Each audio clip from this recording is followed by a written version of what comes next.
ufite ibikomere bigomba guhozwa nawe kandi ntago nakurenganya n'ibyo ukomerekeje aravuze ngo reka seke ariko njya nshimira Imana none sikoro dinko basikibazo ko wakomerekejwe mu gihe byakomerekeje byose ubona utarabivuyemo cyangwa uracyaba ngo fiancé yanyanze fiancé bazagenda ari benshi ntago ibyo ngibyo nanabivuga kuko ahubwo ikibazo ni kimwe ntabwo nzamenya fiancé umunsi yanaje uwo mugabo ntabwo nzamenya ngo yaje nimba Imana izasanga ikamundotesha nimba nzamuza kugira ngo kanze kubwire fiancé kera ndabyibutse amakuru murokora umwe yigeze ambaza kera arambaza ngo ese pastor nti ni gute nzamenya ko fiancé nkunda arambaza ngo nzabibwirwa n'iki kankunda ndamubwira ni fiancé wa mbere utazakwaka amafaranga uzamenye ko ukunda ngo ne kandi we mbwiye fiancé wa kabiri utazifuza ko muryamana mutarabana ngo ubone nicyo kintu ararikiye uzamenye ko ukunda hanyuma uzifuza ko muryamana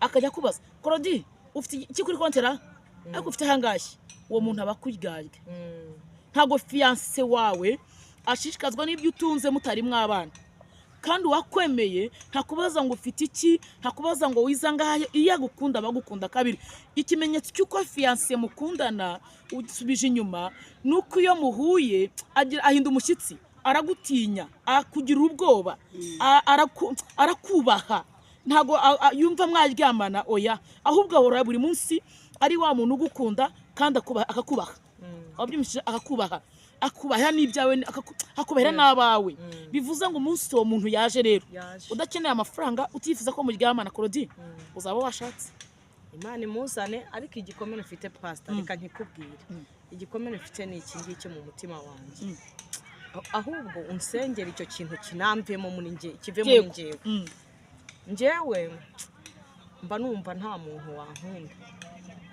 kubera ko ntigeze nkundwa mu buzima kandi uri mwiza kweri ndakurahiye sinigeze nkundwa kabiri uyu munsi waje wirebye nta muntu sinigeze nanisiga halo no kwireba sinanisize ndakubwira ngo nari nete nazibagiwe reba ukuntu amaso yatukuye yabaye umugore mwiza televiziyo umva nabyutse numva ntameze neza n'umutwe numva ntameze neza urabona ko nta nateze igitambaro uyu munsi ariko ufite akorukse rega nakanete nakonikeza nakanate ariko pastor wenda bizi urankunda wowe uri kundema magatima ndangije oya muri comment mutubwire hari ikintu natirere twayirata urumva nta kintu natirere yanjye ntwaye iranyuze wenda batabyumva nabi suko nabura amafaranga yo kwisukisha ariko niko nahamagawe kandi umuhamagaro nahamagawemo mutegererejemo Imana nubwo bimeze gutyo ariko Imana ndayizera kandi ndanayikunda nzi ko Imana ishoboye ibintu byose rero hari igihe ngera Satana kandi asumwambi akambwira ngo amashwa agahita nsakuza none wasoguma no muri comment ziri hano zishobora kuguturitsa umutima ugahita usoma nk'iki comment nkawe mugore ufite abana batanu uri gushaka umugabo ugira uti wakirereye abana nkahita mvuga ati ngaha wa mugani aba bantu ibyo bavuze koko nibyo wampaye ubushobozi wa Mana we nkererera aba bana batanu nkibaza uwo mugabo uzaza wa mugani akaza mu bana batanu akaza Claudine nta kintu mfite nta mafaranga icyambere cyo mfite Claudine icyambere cyo Claudine ndacumbitse mu mujyi wa Kigali nta nzu ngira yo kureramo nabo bananirirwa mbabungana mu mujyi wa Kigali nta kintu mfite sibye Kristo wenyine mfite muri njyewe nizeye yuko iyo nzu yayimpa ayo mafaranga yayama ni ariko nkibaza ukuntu uwo muntu yaza akankunda shawo uyu mugabo ni Imana yabaturutse mu ijuru ugiye gutuma ntanga urugero rw'inshuti yanjye nkunda niba namuvuga izina yabaturutse mu ijuru uyu mugabo urugero ngiye gutanga reka bundi nkubaze ngiye none ikindi kigeragezo kandi mbanze ngutsindire kuri kamera reka unsubirize ibibazo bibi ikindi kigeragezo mfite rero nanone wavuze ngo umbwiye sepo y'umugabo uzaza ibimenyetso azaba yujuje noneho rero nabaza bakaza nyine ari baba akaza yiyorobetse yigize mwiza icyumweru kimwe icyumweru cya kabiri ku cya gatatu ahita akubwira ati sheri ndakwifuza ndagushaka sibyo wamuhakanira agahita akubwira ngo ariko tundi ko wabyaye bishatse kuvuga ngo abahisa gutesha agaciro akakumvisha nyine ko n'abandi bakubyaje nawe kuba yakwitendekaho niko nabivuga nyine atakumva ko yaguha agaciro ngo igihe umaze cyangwa se no mu gihe wihanganye abungabunge ubwo bubyeyi bwawe azaguterura agushyire mu rugo akaza akeneye ko muryamana. Icyo nicyo kintu nibaza, kandi uje wese akaba aricyo kintu avuga, nkibaza ngo umuntu nkunda ubundi nzamumenya gute? Uyu muntu nkunda nzamenya gute ko aje kuko ari Imana imwohereje kuko ankunda? Nkumva rero rimwe na rimwe nkumva nakibwirira Imana ngo Mana yihera amafaranga yo kwirira abana, ibintu by'abagabo ubireke ubishyire hariya, unyera amafaranga y'abana banje nikomereze, yizanira abamama. Pastor urabizi tujya dusengana, sinjya senga ngo Imana inzanire umugabo. Icyo kintu nabwiye Imana ko ntazigera nongera no kugisengera. Ngiye no Claudine senga mbwira Imana ngo nzanira ababyeyi bakubashye babasha kumfata amaboko. Imana ifite abantu b'ababyeyi bubashye Imana, ifite abana b'abakobwa bubashye Imana, yakumva akavuga ati ngiye kwikorera umutwaro w'uyu muntu, mufata amaboko nanjye musindagize ahiwe hazaza. Rero kunyumvisha ko unkunda Claudine uri igitsina cy'umugabo ntabwo nabyumvisha. Pole sana kano kantu kumve, nibo bwa mbere hari mvuze bino bintu kuri kamera, utumye mvuga amateka y'iwacu. Anyo tumengira kandi humura ihangane, hari n'abandi badukurikiranye afite ibikomere bavuga ngo se ko nabyaye 4 ninde uzanyemera, ko nabyaye 5 ninde uzanyemera. Hanyuma nkunda kuvuga ngo niyamenye yabarashizemo, uvuga ngo sedi aya yarashizemo kasubiremo. Biravuga ngo haracyari ibyiringiro, niko Yobu yavuze 14:7. Aravuga ngo rega hari ibyiringiro kw'igiti cyatemwe iyo cyongeye kumva amazi cyongera kigashibuka. Iginde ku ijambo rivuga ngo haracyari ibyiringiro. Hanyuma bareka nsubiremo. Umwana umwe w'umukobwa yigeze ajya Nyarugenge arabwiriza avuga ijambo rikomeye, aravuga ngo afite imyaka 35 ndabakomeje, arababwira ngo imyaka ngereje umusini ndacyategereje. Muri make yagize imyaka kugira ku rwego atabasha kuyivuga. Kambabwire mwabari ko remwe abandi muri kwiganira ibibazo mufite, ngo imyaka ni myinshi, ngo hari n'umugabo urushye nawe ukeneye umugore nko kuvuga cyane. Hari umugabo urushye uvuga ngo ariko Mana ngiye wampa umugore mwiza, wampa umugabo, wampa umugore uzanyumva. Reka mbaye nk'urugero, dufite umuhanzi uririmba indirimbo z'Imana, ntago ndivuga izina rye bw'umutekano we, yarongoye umugore w'abana 4. Yari umuhanzi w'umustar Claudine, nko nawe izi ntanga mu Rwanda, ntago nshaka kumuvuga. Hanyuma mbabwira inkuru, teka nkubwira inkuru noneho uhita utuza mutima nkongeye kugira ikibazo. Mama wanje umbyara yapfakaye 9 mbuje ko mvuze mama yarabyaye 6, mbivuze kuri kamera. Mama baramusaba, mama baramukwa, mama yambara ikansu ajya kwa padi baramushingira. Cyo nkubwiye kangahe? Ariko sha reka nkubwire ngo ibyagukomerekeje n'iby'Imana iza komora. Ahubwo icyo mvuze twige kubana n'ibikomere kandi tunabyiyomore. Twige kubyiyomora ntiduranywe n'ibikomere, kuko ibikomeretsa byo bizaba byinshi, biraniyongera, birushaho kuza. Ariko se Yesu twamenye atumara iki mu bikomere? Kuko Yesu yomora ibikomere. Uwamaze kumwibagirwa rero niwe uvugiriza induru hano kuri uyu muhanda, akaza kuvuza induru ko umugabo yamwanze, ko umugabo yamutaye, ko fiancé yagiye, ko byananiranye. Ariko wamenye Yesu ategetswe gusenga kandi agaceceka gatuza, akamenya ko Imana yamenye. Ngikora icyo kiganiro Pastor, ngikora icyo kiganiro bwa mbere nza kuri YouTube, nakoze nyene inkuru y'ubuzima bwanjye bw'ubuzima naciyemo, bw'imibereho bw'uburyo nabayeho nyine. Urumva mu rushako rwanjye nta kuvuga ngo nari naramenye Imana nayimenye nyuma, narishingiye nyine, ariko biza nyine no kwanga. Ariko muri uko kwanga kandi bijya byanga Mwanga yaravuze ngo umuseka n'umuswa, ntabwo ari njye wabigize mu ruhare kugira ngo byanga. Yego, ariko nkikora iyo nkuru wagumisha uvuga ngo ni kubera icyo umuntu ahura n'igikomere akakizana ahangaha. Naraje nyine mvuga ubu ntabwo babwiye ngo nuzaniye inkuru kuri YouTube bazaguha amafaranga nibwo uzamenyekana. Garuka ngo baze uyu munsi nabaye umunyamakuru. Nta kibazo, nabaye umunyamakuru uze kubyumva bino bintu. Wenda natwe turi hano abazavuga bati wenda namwe muje nk'abandi, ariko mwumva ibi bintu. Hari inkuru maze iminsi mbona zo kuvuga ngo nuza kuri YouTube nibwo bazawukunda, nibwo uzamenyekana, nibwo uzafashwa. Ariko kuva ngeze aha nabonye Imana igabura, nabonye Imana yambika, nabonye Imana ibeshaho. Claudine nayo ntabwo wasanga baragushutse kugira ngo nawe uze ngo wenda ubivuge byose. Oya, nta muntu wigeze unshuka. Njye nagiye gusenga bwa mbere nagiye Samatare narayeyo, Imana irambwira ngo injyanye kuri social media, Imana irambwira ngo ntaye icyo kuvuga icyo kubwira abantu kandi Imana izahankomereza. Urumva imbwira n'ibindi byinshi bitari ngombwa ko mbivugira aha ngaha. Nza kujya gusengera ku Kinamba, muhanuzi asanga hano nari nicaye, arambwira ngo ndi gutinza umugisha wanjye. Imana yagiye imbwira kuza kuri YouTube, kandi nawe nagiye mbikubwiraho avuga ati ariko simba numva ashaka kujya kuri YouTube, njye simba ashaka ibintu byo kujya kwimenyekanisha. Oya n'ubuhamya bwawe rigiye ufasha abandi. Noneho njye Impanuro TV ndumva ariho hantu hambere nakoreye ikiganiro. Arahamamagara arambwira ati hari umushuti wawe twaganiriye ambwira ko ufite ubuhamya kandi bukomeye, nshaka ko uzaza tukabuganiraho. Rero twaraganiriye ku buhamya bwanjye, numva nta n'ikibazo rwose, nta n'umuntu waho wigeze uvuga ngo arampamagara n'iki. Ahubwo nyuma undi munyamakuru wabonye inkuru, iyo nkuru niwe wampamagaye njya gutambutsa inkuru yanjye kwa Gerard, niho natambukije ukuntu natandukanye n'umugabo wanjye.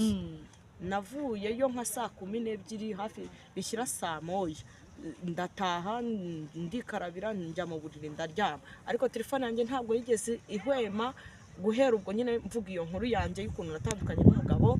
Urumva guhera saa 4 z'ijoro telefone yatangiye impamagara, izo hanze abenshi bari abadiaspora mu Burundi, muri Kongo, abantu bose Amerika, bwakeye mpamagara nk'abadiaspora nka 50 babaga hatarimo abantu b'abamama bampumuriza. Urumva abagabo nyine bo barimo no kwiteretera, babagabo urumva ahita guhamagara akubwira nagukunze biki n'iki, hashira iminsi ngahe ni babandi bakubwira ngo ifotore, twohereza amafoto, twereke ibitsina, tukwereza amafaranga, ibintu nk'ibyo. Nahise nkubitana nabyo kandi akaranyica, ndarira. Nyuma y'ibisi 2 nkajya numva nasubira gusubisha iyo nkuru natambukije, nkumva nagenda nkajya kuyisubisha, avuga ngo mani nibindi watumye njya gutambutsa inkuru y'ubuzima bwanjye, ngo nzabona umugisha cyangwa n'iki. None bakaba abantu bari kuntesha umutwe kuri uru rwego, ko nagiye kuri YouTube nzi ko ngiye gusana imitima y'abantu, nkaba ngiye kubwiriza abantu mu gihe umereyemo ijambo, kubera iki ibintu bibaye. Ariko nyine ndavuga ngo ndebera ku bantu bagiye batambuka hano, ba Pastor Mutesi, ba Mama Sharirene, ba Gihozo, uburyo bagiye babatera amabuye bagakomera. Nanjye nihingamo icyizere cyo kumva yuko ngiye guhangana n'ibyo bintu, nkabikomereramo, kandi ngiye kumenya uburyo ngomba kwitwara kuri abantu bampamagara kuri telefoni, nyine bakambwira ibitandukanye n'ibyo ngewe ntahagazemo. Numva nyine ko ngomba kwirinda kandi nkamenya ubwenge, nkagira no gushishoza, kamenya ko n'igikomere kandi ukakiyomora, kandi ukanakiyomora, nkamenya uburyo ngomba gutera nkaniyishyiriza, kwiganiriza njye n'umutima wanjye. Numva nyine ubu numva narabaye wonete, naribohoye, nta n'umuntu wankoraho inkuru ngo mbabare, nta n'umuntu wanuka ngo mbabare. Namaze kwiyakira muri make, numva ndi umuntu ikintu icyo ari cyo cyose wankorera njye Claudine, numva icyo kintu kitambabaza. Numva ngo umuntu ngo yanyanze, noneho bigeze aho ngaho ngo nje ngo kuvuga ngo narikeshere ngo yanyanze. Reka ibyo ngibyo nakureka nyine ukigendera, kuko nyuma y'umuntu hari undi, Imana yazana n'undi. Ntabwo njyewe nakuriva ngo ibyo ngibyo ni ibyakiriye. Hari abantu bari kuvuga ngo ntabwo tuzongera gukunda, ngo nakunze yaranyanze, ngo nakunze yaragiye. Uriya wa mbere wagiye yari umwarimu wawe, yari umwarimu kandi yagusigiye icyigisho uzakuramo cyane, kikazatuma urama igihe kinini. Kasubiremo, uriya muntu wakubabaje akagenda, uriya muntu wagufite akagenda, uriya muntu wagutaye akagenda, yakwigishije kuzamenya uko uzabana n'undi nawe uzakira. Kuko hari igihe umuntu abamo akaba mu gihe yumva ko ari cyiza gusa kitatibazo, ariko mu isi harimo ibibazo n'intambara. N'umukristo utageragezwa ngo ahure n'intambara ntabwo aba ari umukristo. Uzi ukuntu nkunda njye komenti, nkunda njye komenti. Iyo nakoze ikiganiro simbone komenti ndababara cyane. Bashaka komenti ngo nisomere, niyigire, menye ibyo mfata, niyigire. Hanyuma kandi rero nyine ariyo mpamvu navuze ngo abakristo, umuntu wamenye Imana cyangwa se abanyarwanda muri rusange, mureke tujye kugira ibanga n'ukuri. Maze igihe mbona abandika muri kumusibanga, ariko mu Rwanda habaye n'ukuri. Mureke twe kwiha abanyamahanga ngo tuvuze induru, twe kuvuza induru, ahubwo twige gusenga. Niba umuntu agutaye ntabwo bivuze ngo bivuge ahanga, kandi umuntu ugutaye hari igihe ahaye amahirwe umunyamugisha ugiye kwinjira. Hari igihe amahirwe yawe agiye kuza, nyuma yo gutaye Imana ikabona ko hari undi w'umumaro uzaza, Imana ikavanamo wa muntu mu nzira, kuko Imana itegura undi. uzakubera umugisha ku buzima bwawe. Hanyuma rero nukuri kandi nako tugira ibanga, nukuri tugira ibanga cyo kugira, ariko sinembaza ikibazo. Nawe umugabo utwaye inda yawe ntihaga iravuka, uyishyize ku karubanda, umugabo afashe ku nduku, fata ku maso. Yewe ntago ntwite ngo bigaragare cyane. Nawe uraposta inzura ukize kuri state imbere y'umurozi, uribwira ko uzamubyarana. Kituvugisha ukuri imbere y'umuntu udashaka kubyara. Yego koko tuye tuvugisha ukuri, urafata ifoto yawe n'umugabo wawe mukundanye ngo rwabaye rwiza urwo rukundo ukubise hanze. Hari abantu hano hanze bagira amashyari, ari impamvu navuze ngo twige kubana n'ibikomere. None kandi n'ibyatuneje twige kubigira ibanga, tugira ibanga, dusenga n'ibanga, tugira ubwenge. Nukuri abantu b'Imana babuze ubwenge, tubuze ubwenge. Ntago ibintu byose dukwiye kubivuga, dukwiye kugira ibanga. Muze gushira muri comment, ariko se ko nsubiremo, koko birakwiriye ko ibintu byose tubikubita hanze? Hari abantu bazabyishimira n'abazababara. Kamvuge nkaje ntago ndabona imodoka, ariko uyu munsi nayishyize hanze, hari abazababara. Nuko ntaho mbeshye. Oho, imodoka ni herewe n'umuge bavuga aba diaspora, ntabwo namenya kubavuga ngewe aba diaspora, ngo n'aba diaspora Imana ibazane muri benshi. Ndabahamagaye bavuga aba diaspora Imana ibaho umugisha. Icyo nashaka mu Rwanda sibyo aba diaspora, no mu Rwanda Imana ifite abantu bafite ubutunzi, bafite amafaranga, abantu Imana yagiriye neza. Ntabwo aba diaspora aribo yagiriye neza cyane, ntabwo basenze cyane kuturusha. Hanyuma kandi ntabwo umuntu abona umugisha uko yishyize hanze cyane. Sibyo kano kantu, ntabwo umuntu abona umugisha, ntabwo umuntu abona amahirwe kubera ko yishyize hanze. Kasubiremo, ntabwo abana ba Pastor Diane baziga kuko nabivuze hano hanze. Oya, Imana impa abana yarize uko baziga. Hano kantu muze kumva, Imana impamagara yigeze imbwira ijambo rikomeye. Ngiye yamamagaye ndi umuzunguzayi. Imana irambwira ngo nkuvanye mwakazi, irambwira ngo nzagutungisha kiri muri wowe. Kuva Imana impamagaye kugeza ubu ntago ndabona Imana impinduka.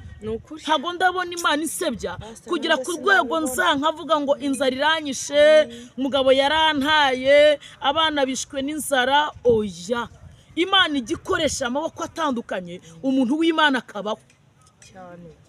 Rero nshuti yanjye, cya gikoma urufite ntibakubeshe ngo nuzaha ngo nibwo uraza kubivuga kugira ngo ubone abagufasha, ahubwo bazaguseka, ahubwo comment izakubera mbi, uzicuza impamvu nkuko Claudine yabishyizeho. Hano ni mu mihanda, nukuri ni mu mihanda hano. Ni nkubwire rero ngo ihangane, igakugira ibanga kandi igagusenga. Iyo umudamu atwite akajya kubyara, hari abadamu bafatwa n'inda, yajya kubyara agasakuza, akagenda afite inda yamugati muganga kiramfasha, kuko igese nacyo ni cyiza. Bure abantu babyiye barabizi, cyamufata ati kiramfashe muganga we. Muganga arakubaza ngo ari kwa mugore we, ubundi uvuka hehe, ubundi ubyaye kangaye, kandi nigise kimwe no kukubaza nawe ukabyumva. Hanyuma akakubaza ngo ubyaye bangaye. Hanyuma undi gitangaje, iyo umudamu asakuza abyara abaganga baramusiga, baragenda bose bakigira bajya ku mashini, bajya ku telefone, nta hantu kiba cyakageze. Iyo ugeze ahantu uceceka rero ukaba utagishaka gusakuza, niho Imana ikora. Nukuri dufite abantu bagiye bavuza induru, bamwe bakumvirwa n'ubusa, abandi bakabasebya, abandi bakajya bagwa muri bya bikomere bishyiriye hanze. Ugasanga umuntu agufashaye inkuru kuko wamuhaye ibyawe, ariko nibiga kubihishwa biceceka ntawe uzakuvuga. Nukuri ndagira ngo kikintu uze Claudine, hari igihe twigeze twizera abantu, nanjye nigeze mbizera, ako mwaranyigishije, mwaranyigishije, mwangishije gukomera no kubana na Yesu. Hari igihe akantu kose kambaga nkatembwira, mama byagenze bishya, tante byagenze bishya. Ibintu byose sukuvuga, ibigukomerekeje, ibikunera, ibintu byose sukuvuga. Ibintu byose ntago ari gushyira hanze, ibintu bizagukomeretsa ari byinshi, bizakubaza ari byinshi, ariko igaguceceka wige gusenga. Kandi nabyo bindi Imana yagukoreye igakutabishyira hanze none ahangaha, kuko abantu benshi iyo bishyize hanze hari abazabirwanya. Njye numva ngo bajya no kubisinyira bakabizirika. Abantu benshi barimo ahantu aho bagiye ngo babazirika bakabizirika nyine. Ariko nshuti yanjye, igaguceceka no gutuza ibyawe, wiguma kubivuga cyane. Nawe umugabo yankubise ngo ndavuze umugabo yankubise, none se undi hari umugore, abagore shinago bakubitwa, none umwana nkubita. Abagore ba mama bubatse batabakubita, umugore bajyaga bamukubita Claudine, umugabo akawukubita ugahita ujya mu cyumba ukihanagura. umva Claudine umugabo urumva ko mwayankubitse no ugahita ugahita unsura wagera iwanjye umugabo amaze kunkubita ugahita uhanagura gutyo ukihanagura ukimyamyinya uti se Claudine ubaye iki ati shati nikubise ku gikuta cy'inzu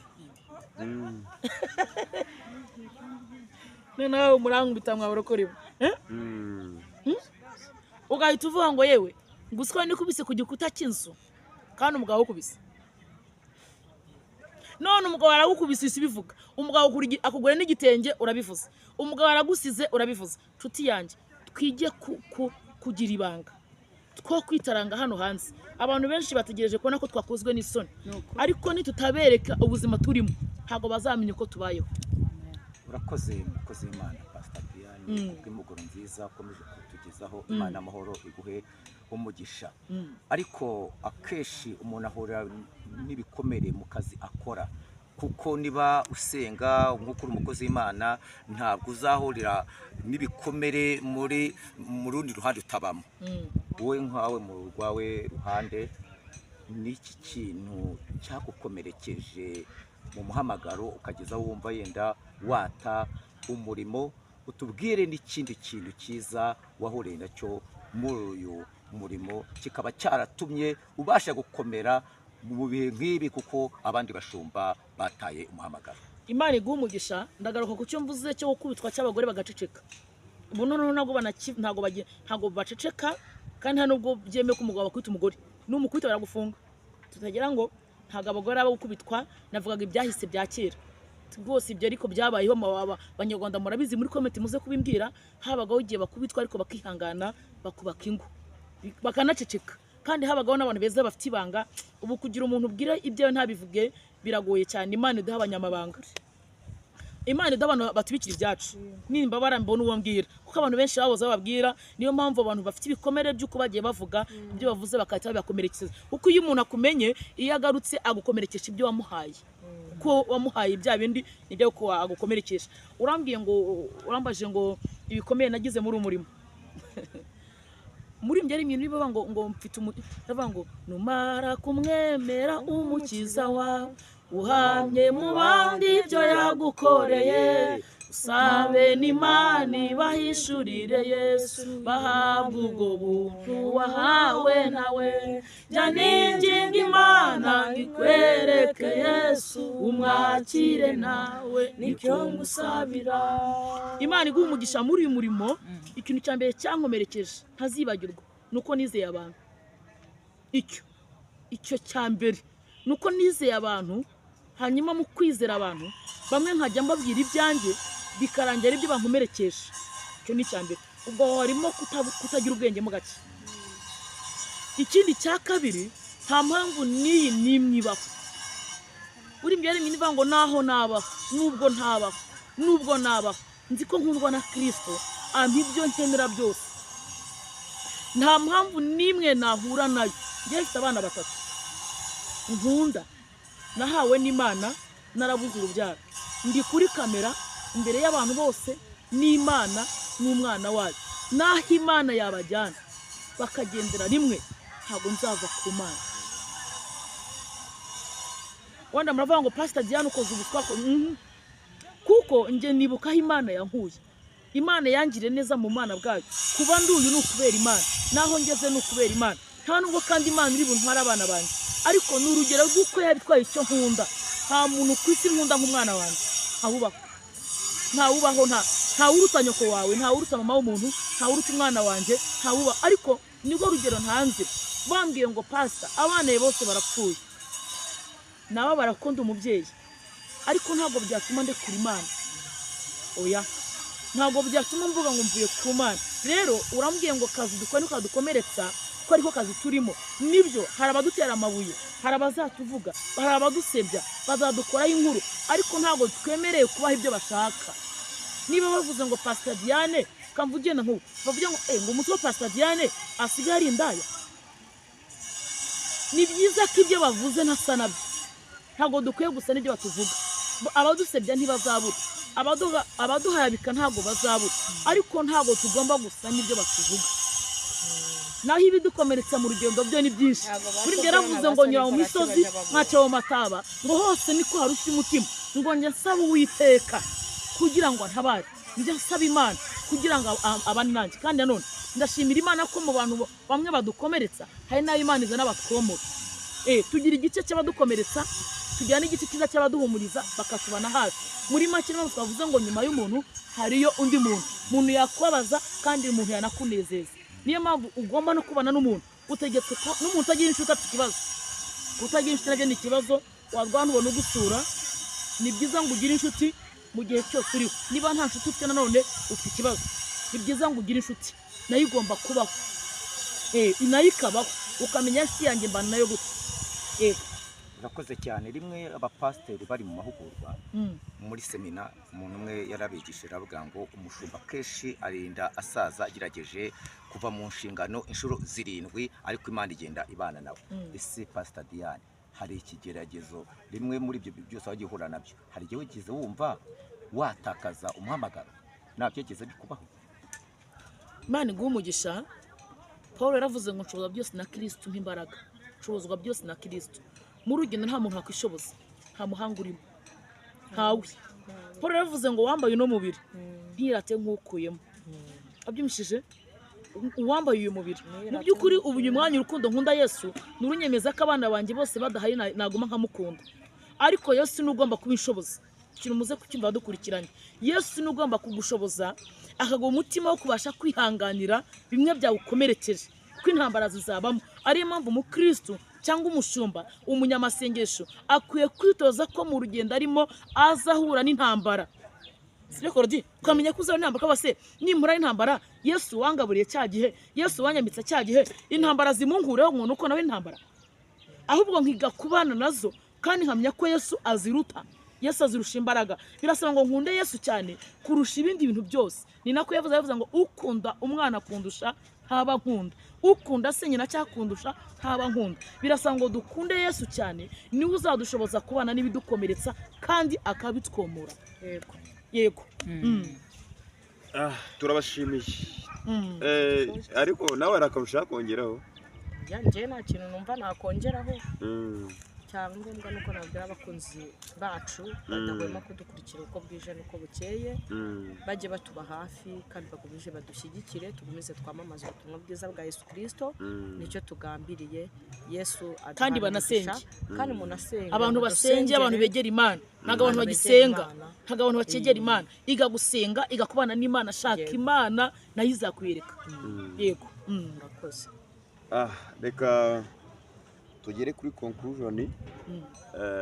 Ni ukuri rwose ibyo muganiriyeho rwose ni byiza cyane, kandi turifuza yuko byibura abantu badukurikiye rwose ku buryo byatumotiva bo bandikemo hasi comment nabo ubwabo uko babitekereza, batubwire uko babitekereza kugira ngo butaha byibura tuzabona ibindi biganiro dukora, cyangwa se bitewe n'ibyo banditse cyangwa se bitewe n'ibyo batubwiye.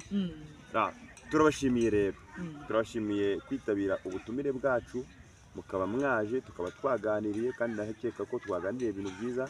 Ariko mu buryo bwo gutangira, Claudine niwe wari wadufashije mu gusenga. Niwe wari wadufashije mu gusenga, kandi ibintu byacu iteka ryose biyoborwa n'Imana. Rero reka dusabe Pastor Diane mu mbaraga Imana yamuhaye, cyangwa se mu mwuka wera afite, azamura isengesho turimo dusoza. Asengera n'abantu bose bafite ibikomere, asengera n'abantu bafite ibikomere, cyangwa se abantu bafite ibikomere bakomeretse nk'ibya Claudine. Barahari Claudine, ntago ari wowe wenyine. Ndabizi, ntago ari njye njyenyine, ntago ari wowe wenyine wakomeretse, buri hari n'abandi rwose ndabizi. Kuko ikintu kibaye ku muntu umwe buriya kiba cyarabayeho ku bantu benshi, ni rusange. Yes. Murakoze rero kubadukurikirana. Nimero wakifuza kutuvugisha, ajye kuri Yesu ari ku Ngoma TV. Rwose ziba zipininze ku kiganiro. None sundi wazitanze banajya kuri channel Yesu ari ku Ngoma TV, kiratambuka ikiganiro yazisanga. None se wanazitanze ari 0783 70 275. Yesu abahumuriza. Izisubiremo 0783 70 275. Pastor Diane azivuga akomereza ko asenga. Imana yo mwijima w'umugisha mu dukurikiranye. Ndasaba umuntu wese uko aza kubyumva ashyire muri comment, uko uza kubyumva uko wakumva uko twabivuga, uko wabyumvishije, uko byagufasha ushyire muri comment. Hanyuma ndasaba umuntu ufite ibikomere, wa wundi ararira, wa wundi ananiwe kwiyakira, umwe uvuga ngo ndumva nakwiyahura, kuba birutwa no gupfa, ndagira ngo uze kumamagara. Ndabishaka ko tuganira, ndabishaka. Umwe uvuga ngo nabuze umuntu mbikira ibanga, ndumva nkeneye ko tuganira. Imana iguhe umugisha. Andika 0781 663 44 41. Hanyuma kandi ujye no kuri YouTube ukandikaho Imana ni Nziza TV, urasangaho ibiganiro byacu. Mana turagushimiye kandi turakubashye, izina rye rihabwe icyubahiro, ubwami bwawe nibuze. Iyo uvuze biraba, iyo utegetse birakomera. Before dry instance manda ya siregrome. Ni wowe ufata ibikomere ukabyomora. Ni wowe ufata umutima uva amaraso ukawuvanamo, ayo maraso ukawukomeza. Nyemerera umugisha badukurikiranye, abafite ibikomere Mana bari bikomere, kandi abatagira ibanga ubigishe kugira ibanga Mana. Abantu bigishe guceceka no kumenya igihe barimo, babashe kugiturizamo, bamenye ko igihe barimo bazagisohokamo. Ngaho umugisha badukurikiranye, ubutumwa bukurikira abantu benshi, bubaka imitima ya benshi. Tugushimiye ko byumvise mu izina rya Yesu. Amen.